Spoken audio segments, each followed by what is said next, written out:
ഒരല്പം കൂടി ഉളുപ്പുണ്ടായിരുന്നെങ്കിൽ ഒരു മനുഷ്യനെന്ന് വിളിക്കാമായിരുന്നു രാഹുൽ മാങ്കൂട്ടത്തിലിനെ. കെ ഗണേഷ് കുമാർ വിഷയത്തിൽ ഭാര്യ ഇങ്ങനെ പല വെളിപ്പെടുത്തലുകൾ നടത്തിയതുമായി ബന്ധപ്പെട്ട് സാക്ഷാൽ രാഹുൽ മാങ്കൂട്ടത്തിൽ മാധ്യമങ്ങളുടെ മുമ്പിൽ വന്ന് ഇങ്ങനെ വിളിച്ച് ഓരോന്ന് പുലമ്പുന്നത് കാണുമ്പോൾ ഒരു മനുഷ്യനാണോ നിങ്ങളെന്ന് ചോദിക്കാൻ തോന്നുകയാണ്. ഒരു നാണവും മാനവും ഇല്ലാതെ വെള്ള വസ്ത്രമിട്ട് ഇങ്ങനെ വന്ന് വെറുതെ നിന്നിങ്ങനെ മാധ്യമങ്ങളുടെ മുമ്പിൽ കഴിഞ്ഞത് മുഴുവൻ ഏതോ കാലഘട്ടത്തിൽ മറഞ്ഞു പോയതുപോലെയാണ് രാഹുലിൻ്റെത്. ഗണേഷ് കുമാറിന്റെ പിതാവ് അതൊരു മകനാണ് എന്ന് പേരിന് മാത്രമേ ഗണേഷിനെ കുറിച്ച് ഞാൻ പറയുന്നുള്ളൂ എന്ന് പറഞ്ഞത് സ്ത്രീകൾ അനുഭവിക്കുന്ന വിഷമങ്ങളെ കുറിച്ച്, ഈ നാട്ടിൽ അതിജീവിതമാറുണ്ടാകുന്നതിനെ കുറിച്ചൊക്കെ രാഹുൽ ഇങ്ങനെ വിളിച്ചു പറയാ. രാഹുലെ 2-3 ചോദ്യങ്ങളുണ്ട്. ഈ നാട്ടിൽ നിന്ന് പോലീസ് അന്വേഷിച്ചപ്പോൾ 2 ആഴ്ചയോളം സംസ്ഥാന അതിർത്തി കടന്ന് ഒരു കൊടും ക്രിമിനൽ നടക്കുന്നത് പോലെ നടന്നത് നിങ്ങളല്ലേ?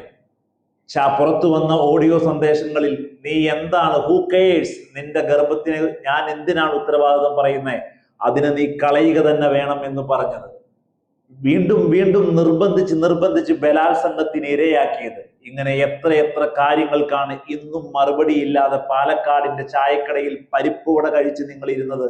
മാധ്യമങ്ങൾ വന്ന് നിങ്ങളോട് ചോദിക്കുമ്പോൾ നിങ്ങൾക്ക് ആൻസർ ഇല്ലാതെ നിങ്ങൾ ചായ കുടിച്ച് മൈക്കൊന്ന് മാറ്റിയിരുന്നെങ്കിൽ ഈ ചായ ഒന്ന് കുടിച്ചു തീർക്കാമായിരുന്നു എന്ന ഉളുപ്പില്ലാതെ വൃത്തികേട് പറഞ്ഞ മനുഷ്യ ഇന്ന് വന്ന് ഗണേഷ് കുമാറിനെ കുറിച്ച് പറയാൻ. ഈ ലോകത്ത്, ഈ കേരളത്ത്, ഈ ഇന്ത്യ മഹാരാജ്യത്ത് രാഷ്ട്രീയ ബോധ്യമുള്ളവർ മുഴുവൻ നിങ്ങളെ അളന്നിട്ട് കഴിഞ്ഞു.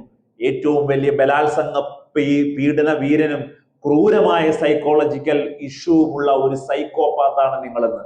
എന്നിട്ട് രാഷ്ട്രീയ കേരളത്തിന് മുമ്പിൽ വന്ന് നിന്ന് ഇങ്ങനെ കൃത്യമായിട്ട് ഇങ്ങനെ കാര്യങ്ങൾ പറയുന്ന ഒരു രാഷ്ട്രീയ നേതാവിന്റെ അംഗവിക്ഷേപം ഉണ്ടാക്കുമ്പോൾ ഉളുപ്പില്ലാത്ത, നെറിയില്ലാത്ത, വൃത്തികെട്ട വഞ്ചകനായ രാഹുൽ മാങ്കൂട്ടത്തിനെയാണ് ഇന്നത്തെ രാഷ്ട്രീയ കേരളം കണ്ടു കഴിഞ്ഞു പോയത് എന്നുള്ളതാണ്.